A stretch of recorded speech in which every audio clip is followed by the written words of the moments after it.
Bismillah wa salatu salam ala rasulillah. Euh, je reviens sur quelque chose qui nous paraît simple, mais que beaucoup de gens en fait négligent dans leur pratique au quotidien. Alors, c'est 5 choses qui nous protègent en fait déjà de nous-mêmes en premier, et puis du monde occulte et du monde des humains et du mal que ce monde a en lui. Alors la première des choses est assez particulière parce que tous les êtres humains, du moins tous les êtres humains, tous les croyants, tous les musulmans la connaissent. C'est les 3 dernières sourates et notamment les 2 dernières du Coran. On les appelle al-mu'addithin. Et ça, pourtant, elles sont très courtes, hein, je vais les faire. A'udhu billahi minash shaitanir rajim. Qul huwallahu ahad samad lam yalid wa lam yulad wa lam yakul lahu kufuwan ahad. Qul a'udhu birabbil falaq min sharri ma khalaq wa min sharri ghasiqin idha waqab wa min sharri naffathati fil 'uqad wa min sharri hasidin idha hasad. Bismillah. Qul a'udhu birabbin nas malikin nas ilahin nas min sharri al-waswasil khannas alladhi yuwaswisu fi sudurin nas min al-jinnati wan nas. Donc voilà, ça prend 1 minute et demie à tout casser.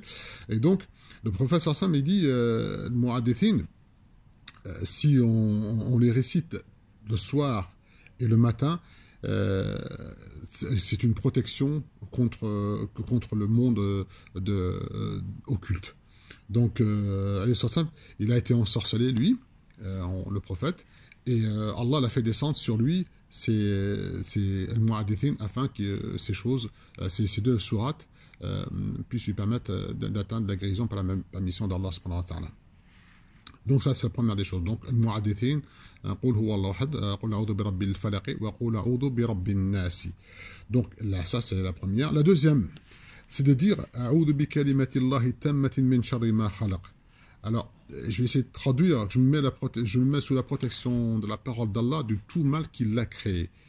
Donc, la spécificité de cette dua, là où vous êtes dans un endroit ou dans une maison, je ne sais pas, vous faites une promenade, vous êtes tranquille, puis subitement, dans un bois, vous sentez quelque chose qui ne va pas.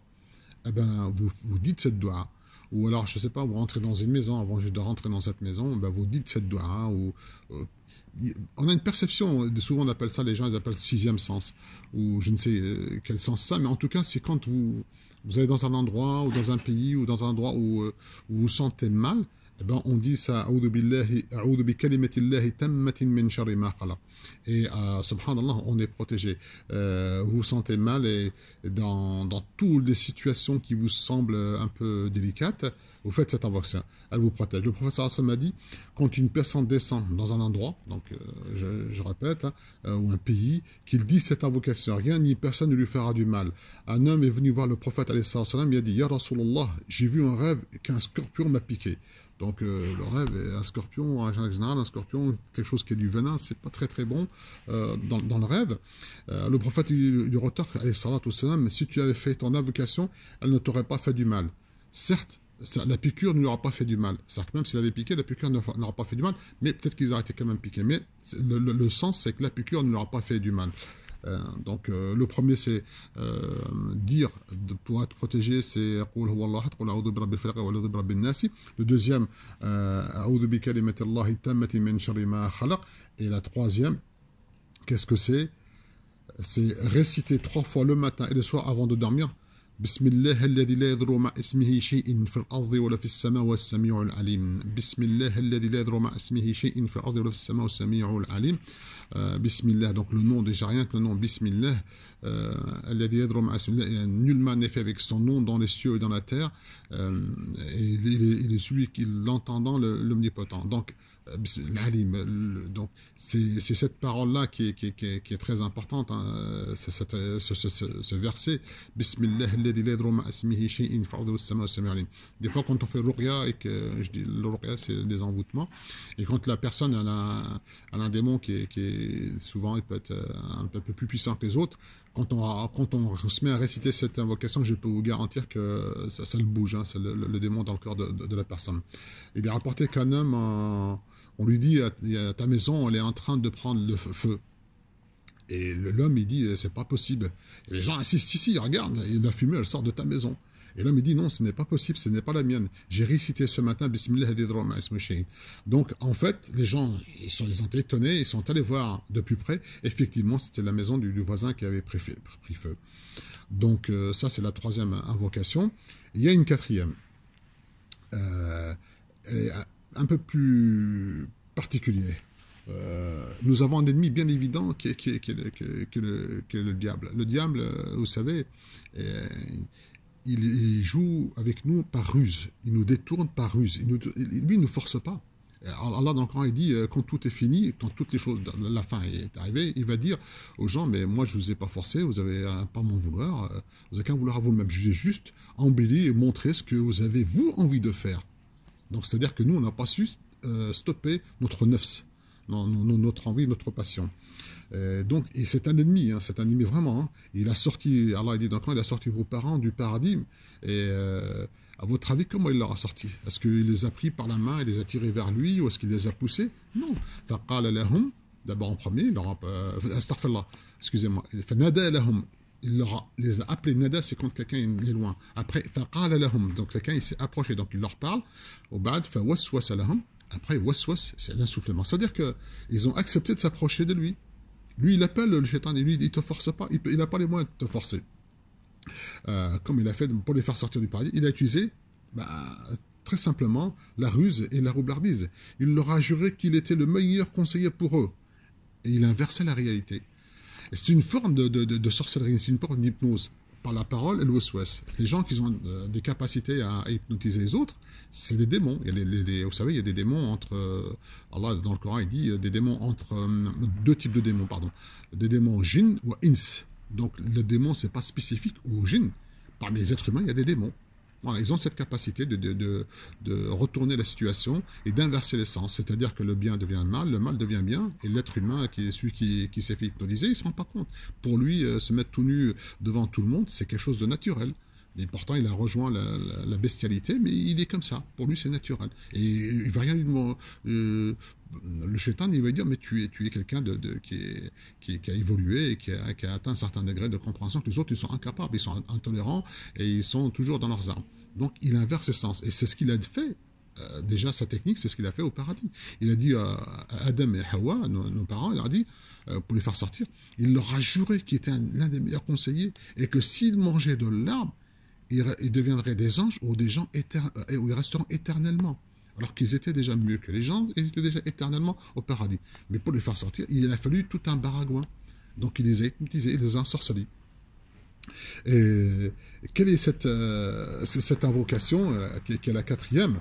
De cette façon, le prophète m'a dit, toute personne qui se lève le matin récite le verset du trône, Allahu la ilaha illahu. Jusqu'à la fin, il est protégé des djinns, donc du démon, jusqu'au soir. Et le soir, avant de se coucher, s'il récite, il est protégé jusqu'au matin. Mais ce n'est pas suffisant. Allah, subhanahu wa ta'ala, il lui envoie un hafid. Qu'est-ce que c'est un hafid?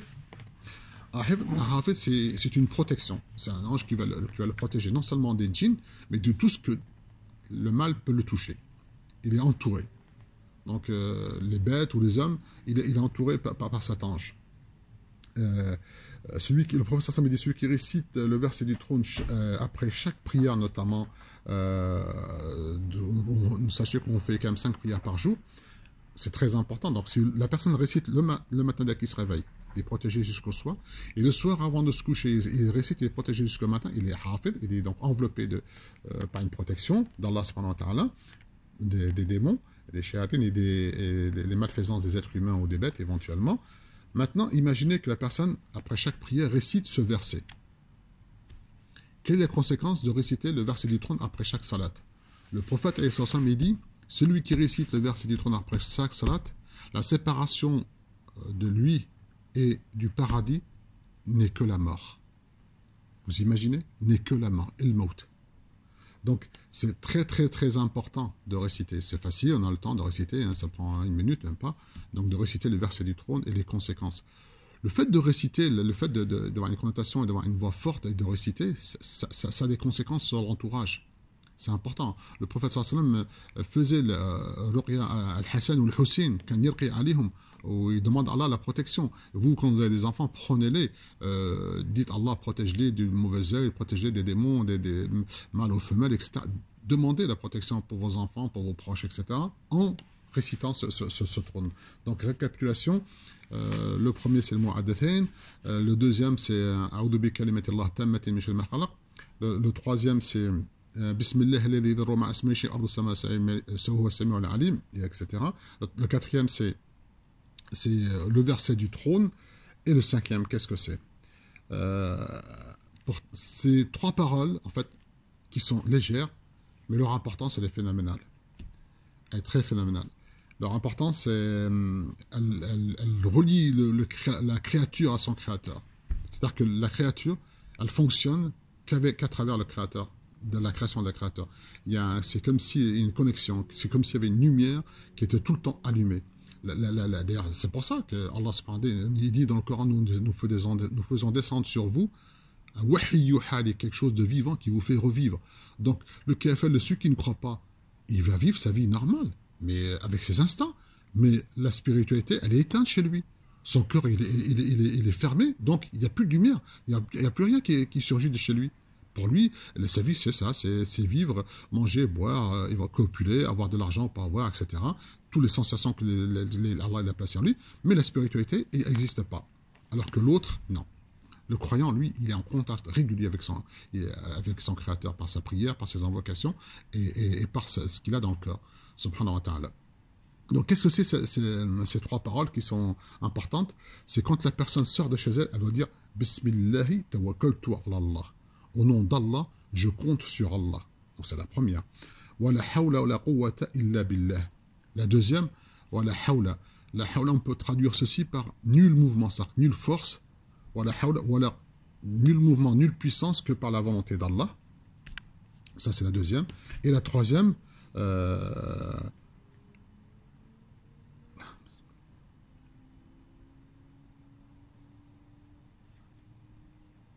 Bismillah. Oui, la première, excusez-moi, la première c'est Bismillah.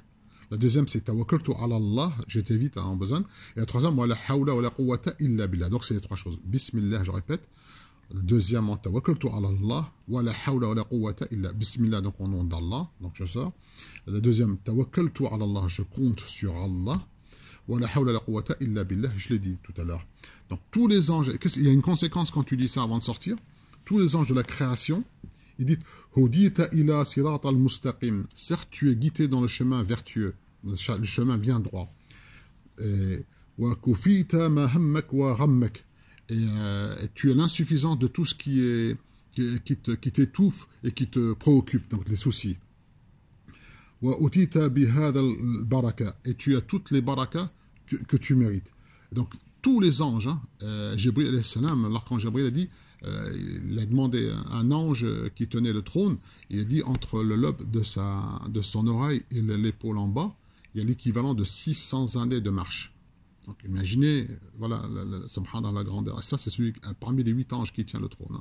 Et tous les anges disent ceci à la personne qui sort de chez elle. Tu te rends compte tout le bien que ça fait à un individu. Donc, que peut faire les shayatines, à ce moment-là, ils ont peur d'approcher la personne. Ils disent, mais qu'est-ce que tu veux faire à une personne qui est houdiya ou kafa ou atakul al-barakat? Donc, ils se sauvent, ils ne se protègent plus. C'est comme, c'est toujours pareil. Plus la personne elle est en contact avec son créateur, plus la lumière augmente. Et cette lumière, pour les démons, c'est un feu qui ne peuvent pas s'approcher, il leur fait peur. C'est pour ça Allah subhanahu wa ta'ala dit dans le Coran, tu n'as aucune royauté sur mes serviteurs, min ibadi. Ceux qui se wukkal ala Allah, ceux qui comptent sur Allah, que le monde ne les interfère pas de leur croyance, de leur piété, ceux-là, ils ont une vision qui est différente de ce monde, et le monde invisible a une vision d'eux qui est différente des autres.